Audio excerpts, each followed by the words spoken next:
Hi friends, இப்போ நம்ம சிந்து பைரவி பார்க்க போகிற சிந்து பைரவியில் நம்ம ஆறுமுகத்துக்கு செம்ம கோவம் வந்துருச்சுங்க. நம்ம சஞ்சய் சட்டையை பிடிச்சி இழுத்துட்டு அதுக்கப்புறம் இவங்க 2 பேரும் அடிச்சுக்கிட்டு இருக்காங்க.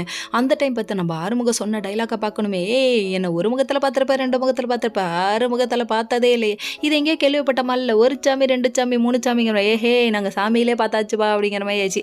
சரி பரவாயில்ல, டைலாக் நல்லா இருக்குன்னு இப்படி சுட்ட தோசையை திருப்பி போட்டிருக்கோம்ல அப்படிங்கிற மாதிரி ஆயிடுச்சு இவங்களோட ரியாக்ஷனு. அதுக்கப்புறம் இருடா உனக்கு நான் வச்சிருக்கேன் அப்படின்னு சொல்லிட்டு இவரோட ரியாக்ஷன் ஒரு பக்கம் இருந்தாலுமே, அதுக்கப்புறம் இங்கே எல்லாருமே தடபுடலாக கிளம்ப ஆரம்பிச்சிட்டாங்க. நம்ம காயத்ரி ஒரு பக்கம் அழகா ஸ்டேஜுக்கு கூட்டு வந்து உட்கார வைக்க, பையனும் ஒரு பக்கம் உட்காந்துருக்காருங்க. அந்த டைம் பார்த்து யாரோட அலப்பறங்க, அதாவது அந்த ஏரியா ரவுடிங்க வந்துட்டாங்க. வந்த உடனே ஆச்சா புச்சாங்கிற மாதிரி ஆயிடுச்சு.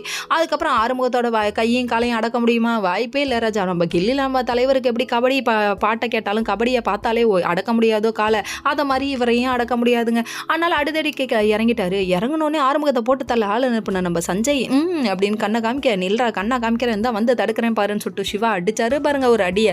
பார்க்கணுமே, இவங்க அலப்பற தலைவர் அலப்பற கிளப்பறன்னு சொல்லிட்டு பாட்டை போட்டுவிட்டு அடிச்சுக்க ஆரம்பிச்சிட்டாங்க. நான் ரெடி தான் வரவான்னு சொல்லிட்டு பாட்டை போட்டுட்டு இவங்க அடிச்சுக்க ஆரம்பிக்க, அதுக்கப்புறம் போதும்டா நிறுத்துட்டான்னு சொல்லிட்டு, இதுக்கப்புறம் நீ வந்து போலீஸாக இருந்துட்டு இந்த வேலையை பார்க்கலாமா அப்படிங்கிற மாதிரி ஆயிடுச்சு. சரின்னு சொல்லிட்டு இந்த அமளி தொமளியெல்லாம் தாங்க முடியல, இதோட நிப்பாட்டிக்கோங்கன்னு சொல்லிட்டு கண்ணா பின்னாடி திட்டி விட்டுட்டாங்க. அதுக்கப்புறம் சரிப்பா நீ போய் ஸ்டேஜில் ஏறி உட்காருன்னு சொல்ல, ஐயோ கல்யாணத்தை தடுக்க முடியாது, நீங்கள் ஒரு பக்கத்து கும்பிட்றாங்க.